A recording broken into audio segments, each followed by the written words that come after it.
You're listening to NFT 365, the first daily podcast on NFTs with your host, Fanzo, talking crypto, blockchain, Web3, non-fungible tokens, metaverse, and... What the f*** is a non-fungible token? We'll get to that. What's up, friends? Welcome back to another episode of NFT 365. These numbers are getting more fun as we're counting down to 365. So this will be episode 3, 2, 1, which, hey, I'm all for number games and having fun. And for most of you listening here every day since November 11th, I love amplifying, not only, educating, inspiring, motivating, but also kind of connecting the conversations beyond just the basics and who's thinking big picture and where this is all going. And we got a fun guest for you today. So you're in luck. You're not stuck just listening to me as far as a solo episode. Of course, before we do that, definitely want to give a shout out to our sponsor. It is the Crypto Business Conference. Crypto Business Conference is happening October 9th to the 11th in beautiful San Diego, California. I mean, who doesn't want to spend some time out there in beautiful San Diego? Make sure you check that out. I'll talk a little bit more about that at the end of the show, as we like to do. And of course, we've been highlighting one of the NFTs that we're buying every single day for a year. And as we're kind of bringing this mosaic collection together, I can just tell you that, it's getting a little bit more complex to bring in 28 different blockchains, all these different wallets. But more so than anything else, it's also getting a lot of fun because we're tapping in to a lot of the projects we've minted all the way back from November, December, all of them that we've been holding on to. And so I'll just tell anyone that's listening, if we minted your collection, your NFT project in our collection from November till now, check out for your DMs. I might have a fun little collab for us to do as we have that last 30-day countdown. So with that being said, I'm going to bring in today's guest, and many of you probably know him. If you haven't, you're probably not very active on the NFT Twitter space, as Zeneca is not only massively active out there, but I get to see and hear from him in lots of different circles. But actually, the first time we've actually got to have a chat. So Zeneca, thanks so much for joining us today. I know you have a podcast, lots of things going on, but welcome to the show, and looking forward to this conversation. Yeah, thanks for having me. I'm looking forward to it too. I got to say, the intro to the show was amazing. I was sitting here watching the video play. I was like, oh, this is cool, because I've been through the same process trying to find a good intro for my shows, and no, it was great. I love it. Well, it's funny. I was just on a team call just before this, and we were reminiscing about we were inspired by the on November 1st at the NFT NYC event there. 10 days later, we launched the podcast, and I was actually the voice of the intro. He reminded me that it was actually episode 3. After I recorded episode 3, I sent him an IG DM. I was like, any chance you could do an intro voice with, and I gave him like a little script. And he fired it back to me like 6 hours later. I was like, this is the rough draft. And I was like, I don't got time for rough drafts. And I threw it in, and literally that's the intro we used for about 200 episodes. So that's kind of how the space works. And, as you mentioned, you're creating a ton of content, a lot of information out there, and we're going to tap into that. But I would love to hear a little bit, I know we've shared spaces and you're a poker player background, but give me a little bit beyond that. Even talk to me a little bit about how all of that came to life, and then how you kind of jumped into Web3. Yeah, of course. So, as you mentioned, I was a poker player before NFTs and Web3, which I did for basically 15 years. And so it was kind of all I did. So growing up, I always loved games. I loved card games, loved video games, loved board games. And then in high school, I was playing a game night at a friend's house. We were playing Halo. We were eating pizza. And during the pizza break, we turned the TV on, and I think World Series of Poker was on. So it would have been 2004, I think. So just after Chris Moneymaker won, and it was like going crazy, blowing up everywhere. And I had never heard of Texas Hold'em before. I'd played like 5-card draw with my grandma and family games. But so my friend, he told us the rules and introduced us to the game, and I like, something clicked for me. I was like, hey, this looks fun. This looks awesome. And when I get into something, I tend to get really obsessed and addicted. And I basically did the same. I went online. I found all the forums, 2+2, and Yes, bought all the books. I think I bought like 20 or 30 poker books within that first year, and just read and tried. And back in those days, it was relatively easy to make pretty decent money at poker. So that was my last year of high school, and then going into university, I was studying commerce to then do a law degree. But 6 months in, I was very much tapped out, and my brain wasn't there. I was playing poker on my laptop in lectures, and I was like, all right, let me just there's no point doing this. Let me just focus on poker and play online and travel. And yeah, basically did that for 15 years. And then that brings me to here. Wow, 15. I mean, that's impressive. 15 year side. I'm a little bit older, but I mean, moneymaker. I mean, I know the day where I was, the day that that went all down. And I jumped in a little bit online, but I was the same like you. I didn't never play Texas Hold'em and really until that world. And then, I mean, even the books over my shoulder, here in the office, a majority of them are poker books. Right? I like to tell people I've read more poker books than I have anything else that I've ever done in my life. More than tech or marketing or any of that side. And I was laughing because you mentioned like how easy that money making time was there for a good period of time. It kind of reminds me a little bit of last year. I mean, if you think about it from NFTs, it was so many almost similarities. it's such an interesting connection there.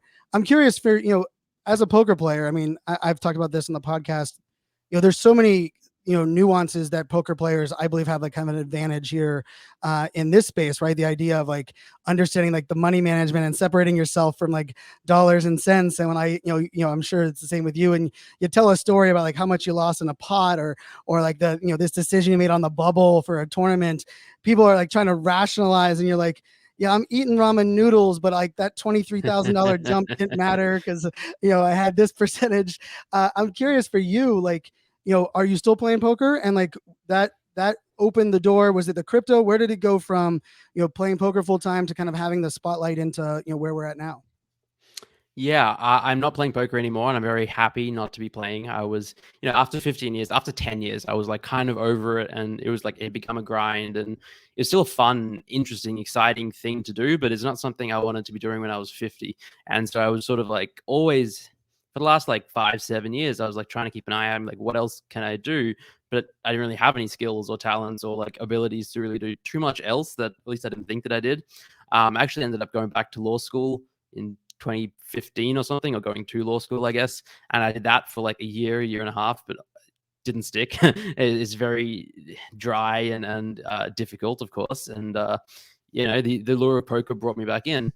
But then entered crypto. And I think a lot, like you mentioned, a lot of poker players make that transition to crypto and NFTs and trading in general. Sometimes it's stock markets or currency trading, and it's because we have that understanding, that psychology of dealing with swings and money and pressure and psychology and something I always, you have to be like a special kind of crazy, I think, to sort of survive in the poker world and the NFT world. And an example I often give is if you're playing a poker tournament and it's like a big tournament, medium to big tournament, and you come like fourth and you win like $8,000. You tell almost anyone, you're like, I came fourth. And if they're not in the poker world, they're like, congratulations. Oh my God, you got fourth. Any poker players like patting you on the back and like, I'm sorry, man. Because first was like 80,000. And it's that feeling that you don't get unless you're a poker player. And just like in NFTs, if you flip something and you buy an NFT and sell it for 10x and make $5,000, but then 4 days later it 10x's again and you could have made 50 grand, it's like, it feels awful, even though objectively you just made $5,000 out of nothing. So a lot of similarities. And I got into NFTs and crypto because I had some friends that were poker players. They got in, they told me about it. I thought it was a scam. NFTs specifically, crypto I sort of bought, but then eventually didn't. And yeah, the rest is history. Just fell down the rabbit hole. That's so yeah, and I was actually the other way. Like I couldn't figure out, like the crypto just felt so weird, scammy, and then it was like the smart contracts. I was like, wait a second, like what the hell is that? There could be something, behind that. But I love that you brought, like, I mean, there's so many of those nuances, right? And even everything from understanding the odds of getting a rare when you're minting an NFT, or even just some of the the components of like, well, yeah, you got in fourth, but what was the buy-in? How much of that buy-in was yours? How many hours did you log? Right? Like, I mean, I have a couple of those stories where from the outside people are like, man, that's a 6-figure score, and you're like, yeah, but you don't know how much I already gave up on myself. And what was that buy-in on that side. So yeah, it's a fun space. And I'm like you, I got actually one of my things that I was very proud of is my second daughter was born, and I had an opportunity to get a job that was what I considered a dream job. And I was like, I'm going to leave poker, not because I got broke, but because, I decided to, pivot back. And I looked at it as like, I could always go back. And, I live here in Virginia. We have there's an MGM now within, driving distance. So I get to play over there, some tournaments and such as well. I'm curious, were you were you stronger online, offline, in-person events? What was your strength at? My bread and butter was online pot limit Omaha cash games. That's what I played. Okay. And I mean, that's what I mostly played. I played everything. Like in starting out, I'd play everything. And then I would still, like, even though that was what I primarily played, I would still travel to some tournaments. So I went to the World Series a few times. I was based in Australia, so down in Melbourne at the Crown Casino, we had a bunch of events, Aussie Millions. I went to a bunch. And then in 2016, they basically banned online poker in Australia, similar to America in 2011. And I went to basically playing home games, and I loved that until I didn't. It was really fun and exciting for like a year and a half, 2 years, but then it really started to wear on me. Just sort of the online, when you're sort of like, for lack of a better word, taking people's money, it's very abstract and you're just winning, pots against random avatars. In person, if you see someone coming to the table and like that person clearly has a gambling problem, it becomes emotionally or psychologically difficult to just turn up every day and feel like you're a good human being. So it eventually wore me down, and that probably helped transition me into NFTs.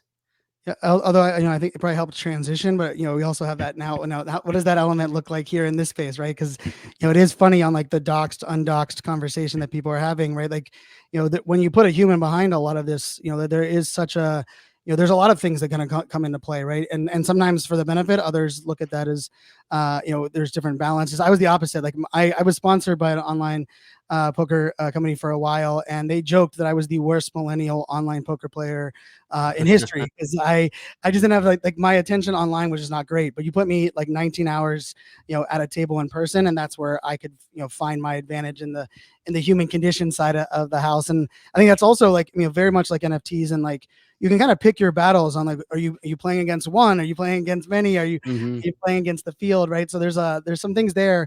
I'm curious, like as you entered the space, what was your first like inkling as far as where was it? Hey, I could probably drop a collection here, or I could be a creator here, or I could be an investor here. What was your kind of first touch point or kind of, like aha, where you leaned into as far as, NFTs and Web3? Yeah, it very much definitely wasn't, I could drop a collection, I could be a creator, because I'm not an artist, I'm not a developer, I don't have any of those skill sets. It was honestly, I thought I was late. I was like, I was just beating myself up because it was like February, March 2021, and CryptoPunks were already tens of thousands of dollars, and hash masks had just somewhat recently launched. They were a few $1,000s, and they looked really cool, and I really wanted one, but I couldn't justify the expense because they were expensive. But I was just sort of fascinated by it. And I was like, well, there's something here. Let me just learn more. And it was actually Zed Run, the horse racing game, that sort of fully got me in, because I was fortunate enough to get in on a drop. And if you buy one of those horses at the drop time, you could like instantly flip for like a 10x. And I was like, oh, that's incredible. So that's cool. And then one of my horses was fortunately a winning racer, and so I just entered into races around the clock, and then had my partner enter into races when I went to sleep, and so like just it was just exciting. And then from there I was like, okay, you can make money doing stuff in this space. It wasn't necessarily dropping a collection or even flipping. It was like just being active. And then opportunities just kept popping up randomly. It was like, all right, this new collection, Gutter Cat Gang, is launching. I'd missed Bored Apes, but then Gutter Cat Gang shortly came out, and people were like excited about it. I was like, all right, let me just try and mint some. And there was a gas war. That was a new thing. And oh, holy crap, these Gutter Cats are going for 10x immediately. And then Bored Apes. And then, yeah, it was wild. Yeah, I remember the first time I ever heard the phrase gas war was in a clubhouse room during the Gutter Cat Gang mint, because I think prior to it wasn't really even like referred to, and like I mean most mints weren't I think as like kind of hyper or connected at that point. So talk to me a little bit like from there, right? You kind of get that the bug. I saw a recent tweet that you put out on kind of like your Twitter strategy on initially kind of posting about active mint prices, and it's definitely, I love the or active collection like floor values and Floor stuff. prices. Yeah, I thought that was such a. How did you kind of think of, or what was like the first ink on that, and then like how did that kind of spiral into some of these other things? Yeah, so let's see. April, May, June, and July last year is really when things were going absolutely crazy, and I was basically full time, round the clock trading, flipping NFTs every day. It was like what's minting, and it's actually not every day there was a collection to mint. Like sometimes it was like one or two a week, and I remember, people would like build up anticipation to a certain mint project, and then I remember Bulls on the Block specifically was like a massive gas war because they'd Yep. built up so much hype, and that's when the tide started to kind of turn. But anyway, for a few months, I was like, just that's all I was doing, flipping, and it was like very successful because it was very difficult not to be successful in the space at that time. If you knew how to like navigate a gas war and mint and then immediately flip and had a bit of capital to begin with, it was just very difficult not to make money. So I was fortunate, right place, right time. But also like having the ability to the what's the word, the inclination or the proclivity to take risks as well, because not like a lot of people were around that time, but they maybe weren't as comfortable minting 10 things for $1,000 or $500 each, even though it seemed very likely you could flip it. Whereas with a poker player mindset, I was like, well, there's a 90% chance I can flip all of these for 5x in an hour. Even if 10% of the time it goes to zero into rug, that's a worthwhile bet. So I did that for a while, but and somewhere along the way I started creating a little bit of content. So I started my newsletter, which I did because I like writing, and I feel like I learn best if I'm writing and trying to explain something to someone else. So like I was like, oh, this is just let me just try this. I tried to start like 7 newsletters and blogs over the last 10 years. I used to have a poker one and then it fizzled out. But then I was like, I like food, let me try food. Like I like travel. It never really got anywhere. But then NFTs came along and I was like, all right, this is something I'm really passionate about and no one's really writing about it. So that started to take off. And then the Twitter floor stats is the second bit of content, I guess, that I really started creating. And that was because I was trading and flipping so much, I was always checking the floor prices of like the collections I owned and the collections I was keeping an eye on. So you CryptoPunks and other things, like hash masks was one of them. And I realized like I had just Google sheet that I like every day would update, and there were like 7 projects on there. And I shared it with some friends in a group chat, and one of them was like, "Hey, this is really valuable." I was like, "Thanks for sharing." I was like, "All right, let me try tweeting it." And then immediately it just blew up. Like everyone was like, "Holy crap, this is awesome!" Because at the time you couldn't find floor prices. It just wasn't content that was available. There were none of these websites, no NFT nerds, no IC, no flips.finance, no Blur. OpenSea didn't have floor prices on its front page. It didn't have it on the collection page. I'm pretty sure they didn't even automatically sort by price low to high in the collection. If you went to click on a collection, you had to go to the filter and sort. Yep. So I was effectively saving people time by posting these floor price updates. And I had a spreadsheet where I had every collection. I had a URL to the OpenSea page for that collection. I would just like manually go through every day and update it. And yeah, and so that blew up. And eventually I basically was starting to feel the same kind of stuff that I was feeling as a poker player at the end, where, I mean, at the end of the day, the world does not need poker players. You don't feel like you're adding to society. And like I was like, oh, well, am I really just going to do the same thing, but in this space? But given I had started creating content and people were like thanking me and saying, hey, I appreciate the content, I was like, hey, what's this warm, fuzzy feeling inside that, I'm doing something that's adding value to the space in people's lives that I enjoy doing. Let me lean into more of that. And so I like started to trade and flip less and get into content creation more. And that eventually brought us to Zen Academy. So I'm guessing that would answer the question on like why you didn't think of it as like a poker drop, because it was actually one of the things I remember.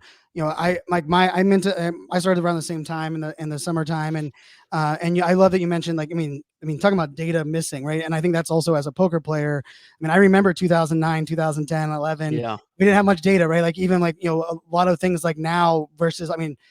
Now you pretty much follow anyone and there's like this entire book on like implied odds and projected outcomes, and I mean it's definitely a game at that level, and I think that gives us also an advantage of like I remember I was like, wait, why is it sorting by newest listed? I was like, it doesn't give me any and I thought like the floor price itself was like, wait, that's the wrong data that I wanted to look at. Like I want to know like average sale data, and I remember tweeting that out and someone was like, nobody cares about that in NFT collections, and I was like, shit. I was like, I will. Yeah, I was like, that seems like a viable piece. But I also love that you brought it back to like, going down that like hole of like, well, what's my role in this, environment, or how am I going to show up there? And a lot of that is in the idea of like, buying and flipping. And, I think it's often overlooked that like, for you to make money, someone else is losing money, right? Like that's let's be very clear, right? Like, and I think poker, that's like part of it as well. Like I always said, like I didn't gamble, I play poker at the casino, right? I would travel there, walk by the blackjack table because I was like, I don't want to give the house money. Like my goal was, find one mark at the table that I was better at, and that's all I had to be. But that was still a person, and I think we have that in this space. And so I love that, and like, we were opposite in the, I'm not a writer. I wrote for All In magazine, for the poker magazine for about 4 years. I did a blog out in Arizona, at one of the, it was like the Arizona Update every month. And I tried to convince them to do video, and they're like, poker players don't want to watch video. And I was now looking back, I'm like, man, I was a little early whenever I kind of brought that to life. So talk to me a little bit about, so, like that gets you, you have the newsletter, Twitter's starting to pop off. You're active in a lot of collections that are growing. Your collection is growing. What was the, like, kind of the brainchild or birth of Zen Academy, and kind of how did that get kicked off? Yeah. So, I mean, I was thinking about how could I basically make this my full-time job? How could I transition? And it was already my full-time job. All I was doing was NFTs and Web3 and crypto, but I was making most of my money from flipping and trading. And it's, again, it's high risk and it's unsustainable, I think, and it's not fulfilling and all that. And so then obviously you, as a content creator, you think about the Web 2 models, which is you have a Patreon, you do sponsorships and ads and sell books and courses and guides and stuff like that. I was like, well, that's not really the path I want to go down. Like I had my newsletter and it was free, and a lot of people have paid newsletters. And I was like, well, I guess I could do that, but we're in the NFT space. Maybe I can sell an NFT that can help support me, and that could turn into my job, my everything I'm pouring into is like through this NFT project. And that was basically the idea, like where Zen Academy was born from. And I that was the idea for like doing something with NFTs. And then how did I get to Zen Academy? Basically, I was like, well, I'm not an artist, I'm not a developer. Again, I'm not a creator really, but I'm a content creator. I can monetize my content. Why do people like my content? Because it's generally educational. It sort of helps people learn, or it's an informational. It's educational and informational. It informs people about things, gives content, saves them time. And one of the things that was not really existent in the space then, and it's still not great now, is like good educational content or a good way to onboard people into the space. It's just, we all know the learning curve is really steep. It's treacherous. Most people end up losing money, getting scammed, making a mistake, sending money to the wrong address, losing their seed phrase. And so I thought, well, what if, and actually the exact train of thought that led me to Zen Academy was, I thought about how we all have friends or family members who, especially then, would see NFTs on the TV and news and like be like, hey, all right, so I know, Brian is into NFTs. Let me go ask him about how do I get started? And they'll come to you and be like, all right, I know you're into NFTs. How can I get started? And so you're like, whew, all right, take a deep sigh. And then you sort of, you have to spend a lot of time and effort and energy holding their hand, setting a wallet up for them, explaining them security, or you give them a bunch of like YouTube links and articles and all this, tell them who to follow. There's no easy onboarding ramp. And I thought, well, what if we could just create this website, Zen Academy? Everyone just directs everyone, go there. It'll take you step by step, get you onboarded safely, bam. That was the idea, and I got really excited by it. And then I realized, like a couple of weeks in, just how monumental of a task it is to create the website, to create all of the content, to keep it updated, to ensure that it's accurate, to market, to promote. And I was like, whoa, that's too much. That's biting off more than I can chew. So I sort of like put a pin in the whole idea. And actually, that was it. I was like, all right, let me just not pursue this anymore. But then I had a trip to America planned for NFT NYC last year, Art Blocks in Marfa. And there was another event, but because of COVID travel restrictions, I couldn't enter the country. And so the entire month of October basically just freed up for me because I was kind of planning to be away. And so that's when I was like, all right, let me revisit Zen Academy. And instead of trying to launch with everything in place in this one-stop shop, I was like, let me just launch with the basics. Let me just launch a Discord server that is a community of people that might like my content, want to support me, want to come together. And from there, I'll build up this community and build out this greater vision, which I had no idea what I was going to do. I very much did not have a roadmap. I said I didn't have a roadmap. I just knew that I wanted to be in the space, creating content, helping people, educating, and I'd figure it out. And that's how we launched, basically. And now we are almost a year in, and we're still figuring it out, but we've come a long way. Let's say. I know that feeling really well. Yeah, we were doing the countdown now. We're like 40. We have 44 or 40. Yeah, 44 days left to our, one year on the NFT 365 side. And, I can relate a lot to that, those moments. And I, like for me, not only is there not enough educators or not enough information like out there, I also think there's so many, let's just say paths in for people to be onboarded. And I think, how people come in, who brings them in, there's so many different ways that we still really haven't tapped in as a whole. And, one of the things you brought up about like, you kind of looked at it as a monumental task also, like, I mean, the content creation and like, I think for a lot of people in Web3, what you mentioned about like, like the sustainability of like flipping every day and like having to make money on it every day. I think there were a lot of people that were probably right there with you that now have a different job, right? They're the ones we pretty much lost over the last 3 months, because I mean, not only was that no predictable income, but also just like no business model that was actually a world. And it reminds me of poker, right? Like I knew a bunch of poker player friends that were just riding, like they hit one big score on one big tournament, and then all of a sudden they're into 10k buy-ins for like the next 2 months, and they're like, this is how I'm gonna live. And then 3 months later, I'm like, wait, you're working where? You're doing what? Like, and like I think that's an interesting kind of like through point.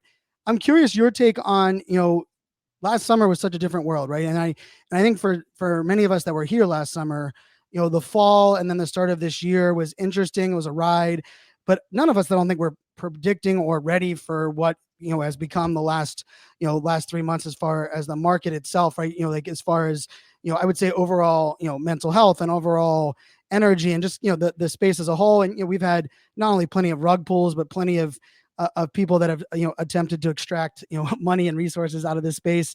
How are you looking at like the space now, even from like a onboarding perspective? Because I mean, there's a couple people in my network where I was like, hold on, like I'm not even sure I want you to come in yet. Like what they want to get out of it, I don't think like the space is ready. How are you looking at like where we're at now and kind of having that conversation with your community?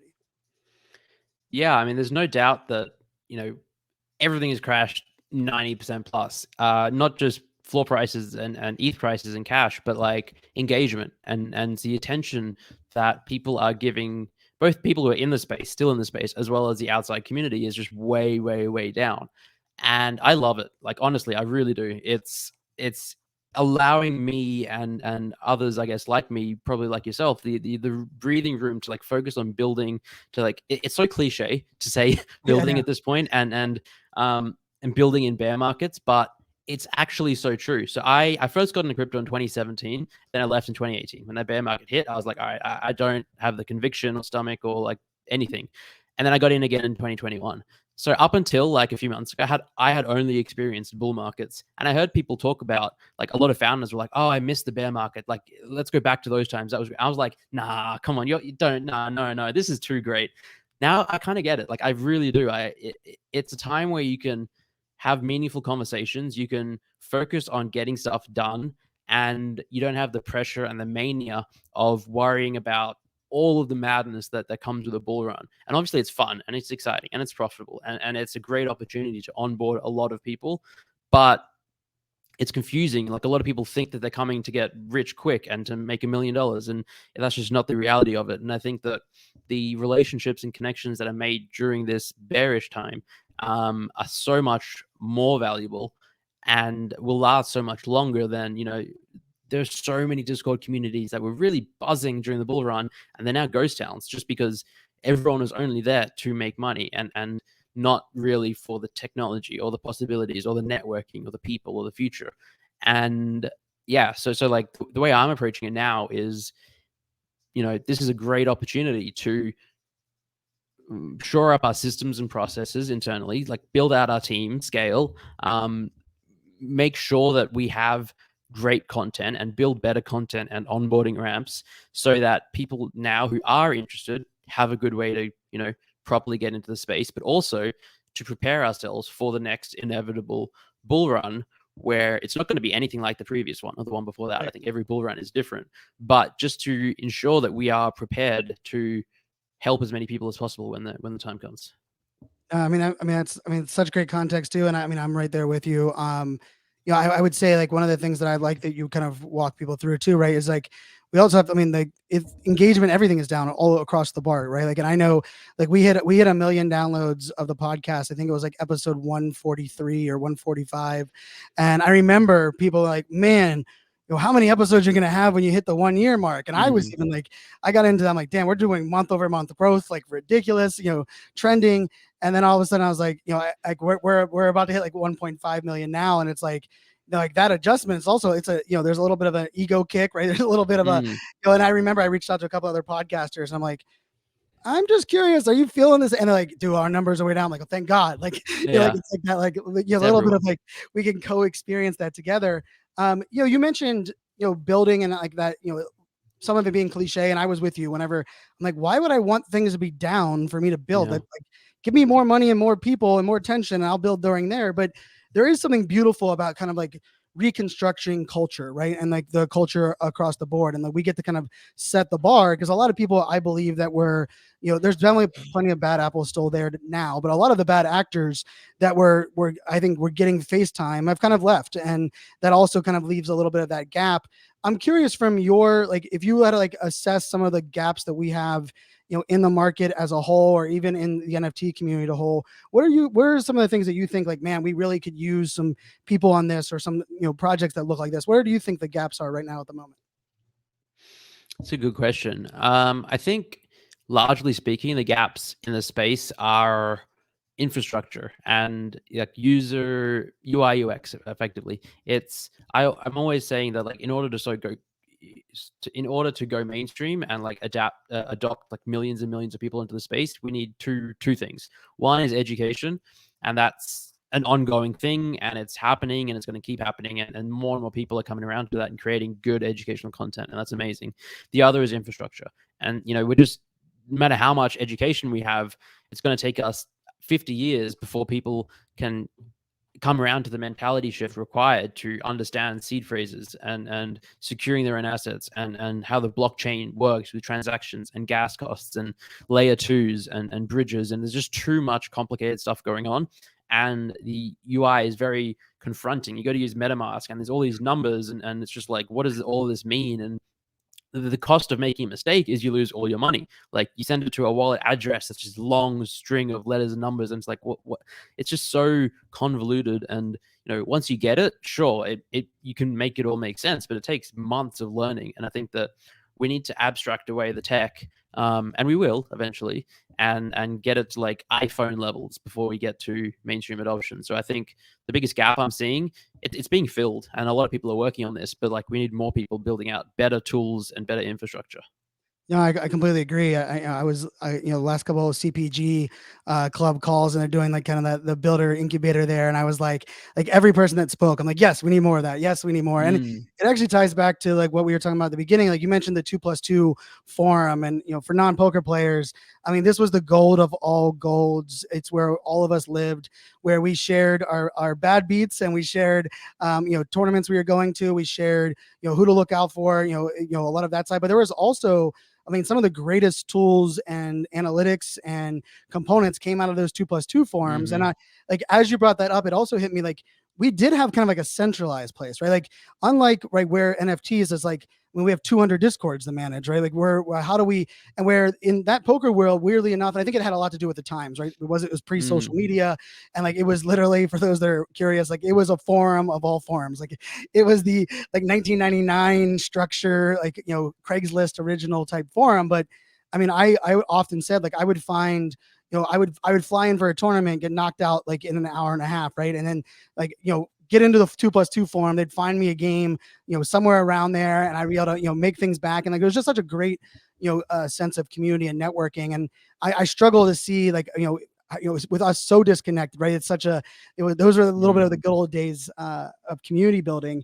And I wanted to tie like that part into where you're at now, because I think, one of the things, we can talk about like, Discord's being a little bit less active. We know Twitter has become like the hub of really public conversation, but there also does seem to be kind of like a disconnect a little bit in like the haves and the have-nots in some of like collection drops, and like, and where like kind of people think about like projects they're investing. How are you looking at like either new projects that are dropping, or assessing projects that are still kind of coming along? Like, how are you like analyzing to say, hey, this is worth, either, buying into yourself or worth, bringing them in to talk to your community? How are you assessing those that you kind of feel are in it for the right reasons?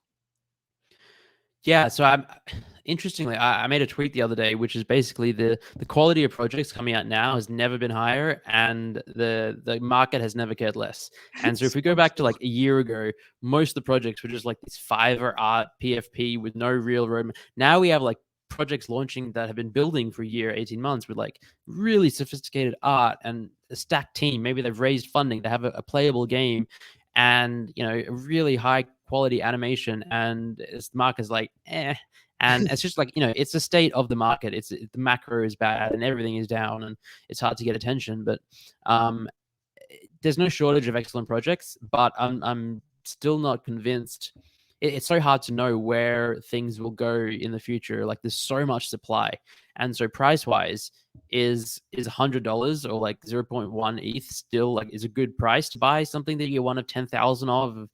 Maybe, maybe not. And I try not to spend too much time thinking about it. It's kind of to my mind a case of either everything's way overvalued or not, or Right. everything's kind of undervalued.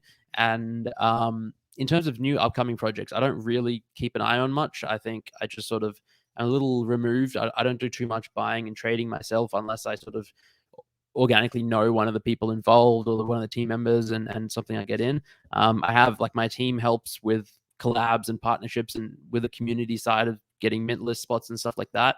And I sort of I have a different lens and a hat on where I look at other projects and think about what they're doing and how they're managing their communities and how can I improve upon that, or like what's working, what's not. Like there's so many examples of projects over the last 6 months that have made big announcements, and I'm just like a fly on the wall in their Discord. I'm listening into Twitter Space and I'm learning, and I'm like, all right, this is what the community likes, this is what doesn't, because I want to really over the next 6 months build out the next phases of Zen Academy to be sort of this.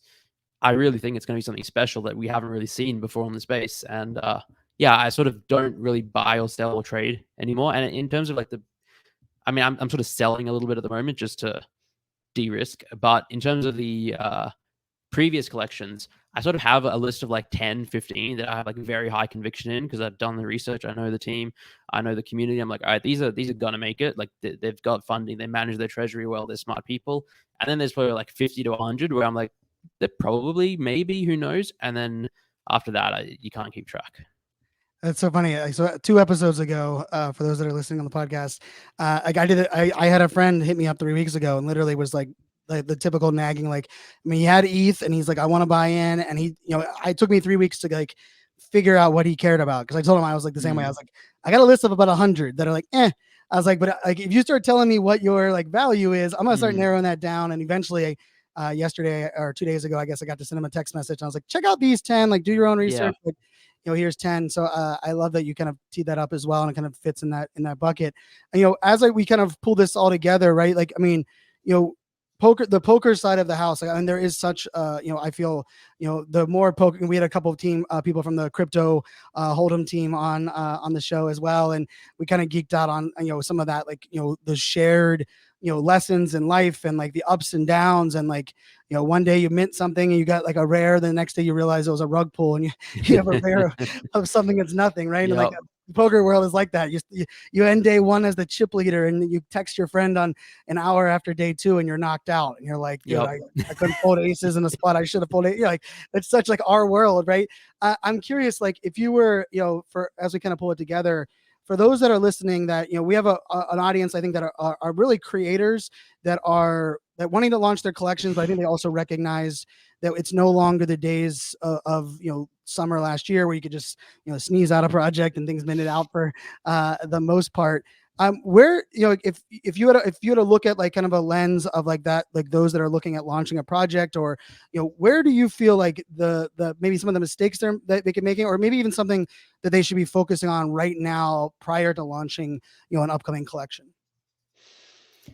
Yeah, wow. I could talk for about 5 hours on this topic. I spend a lot of time thinking about it and like 30 hours a week talking to other project founders. I think fundamentally, I think a lot of founders, creators skip the step of thinking about why. Like, why are they launching an NFT project in the way? Why are they doing this? Why do they need to do NFTs? A lot of people think, oh, it's fun and exciting to NFTs are fun. I'm gonna do something with NFTs. Here's an idea, and let me try and make NFTs work with it. And I think those projects rarely work out. People whose why is to make money, those days are over. It's like they rarely work. If you don't have some purpose, some meaning, some desire, some product, some service that you can offer to the market that's of actual value, it's very unlikely that you're going to make it and succeed. I think product market fit is really, really, really important. So you can have an excellent product, but if the market isn't ready for it, sometimes you're too early, sometimes you're too late. Metaverse fashion is something that I think a lot of people suffered through being too early. Last year, a lot of these projects were coming out and they were really cool. They're doing really cutting edge stuff, but it's like people don't care about metaverse fashion when no one's actually in these virtual worlds for the most part. And I think a lot of them suffered from being too early. And yeah, when it comes to services, I think that's a great industry and we need a lot more, like we need better tooling, we need better infrastructure. I really think that there's a lot to be done there. I think what a lot of projects don't do, which I find kind of crazy, is just look at the competition. And so the amount of times I'm talking to someone and they're talking me through their project and their deck, and I've heard the exact same thing 5 or 10 times before, and I mentioned to them like a few of the, and they're like, oh, and they're writing down, they're like, oh, what's this one? I'm like, you should have done this research way before you've put all this time and effort into building out something, because here are 5 teams that have been building the exact same thing for 6 months. They're so far ahead of you. That's not to say that you shouldn't build something that someone else has already done, but you have to do a much better job of it. And it's like, in order to grab market share away from an existing incumbent, it's like you have to be an order of magnitude better. And so the examples I often use are like Discord. People are always saying someone should make a better Discord or a Discord killer. And it's like, sure, I'm sure it's not that difficult to make a piece of software that's better than Discord. It's very difficult to get people away from their communities. Same with like pre-mint. Pre-mint is something that basically everyone in the space uses, way less entrenched than Discord. So like it's only been around for less than a year. Yes, you can pull market share away from pre-mint. You can do better, and people are competing in that area, but it's very difficult because everyone got so used to it. It became a household name, became a name that people largely trusted. So, I mean, it all comes down to think about your why, and then product market fit, and then networking. And I really think that networking and marketing go hand in hand. And so like so many people build amazing products, but they don't think about how to market it. And that's the problem you get when you get like engineers or even creators who are like great at creating something, but they don't have that marketing hat. And you need someone with that because there's so many projects out there, and it's difficult to grab people's attention. And you need to find a strategy that can capture their attention and have all the other stuff. Yeah, I can go on. There's a lot, but no, yeah. I couldn't agree more. I mean, each one of those points are so, and I'm with you. The amount of times that I'm like, have you heard? Like, they're like, we're the first ever to do this. Is like, and I'm like, have you? I was like, I own 3 in my bag. Like, you didn't even have to go far. You could literally have gone to my wallet. Yeah. And you also mentioned like the metaverse fashion. We minted a couple in our collection. Buying one every day here on the show is like, we minted one in December, one in January, and I love both of the projects. Innovative, strong leaders. But you were spot on. Like that product market fit, and also just like, we have to prove certain other elements have to be kind of proven first before they can kind of go forward. So, Zeneca, this has been a lot of fun. I mean, I have to ask. I mean, we both brought up poker. Are you superstitious? Did you have a favorite starting hand? What was yours? Do you have one?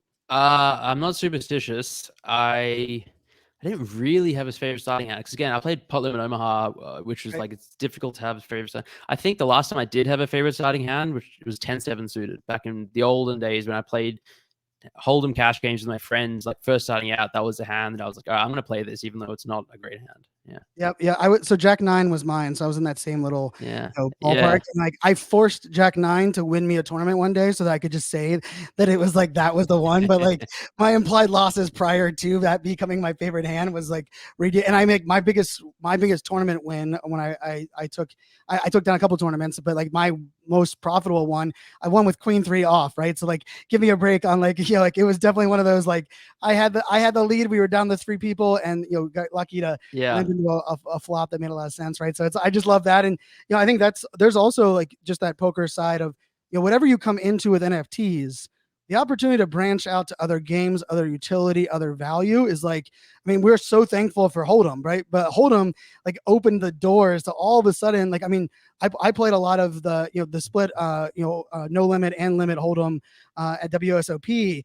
And like that wasn't even a thing. Like no one even like Yeah. no one even cared about it. Like maybe like the rich guys played it in the Bellagio every once in a while, but we have to think about NFTs that same way, right? Like people are coming in maybe with a PFP, but the opportunity for them to kind of find their lane afterwards is pretty powerful. So, Zeneca, I appreciate you spending the time with us. Love what you're building. We are definitely aligned in hopefully, educating, informing, inspiring those that are out there. We'll include some links in our show notes for sure. And hopefully we get to hang out in person sometime soon, and we can hang out and take that level. Are you down under still? You're in Australia now, or where?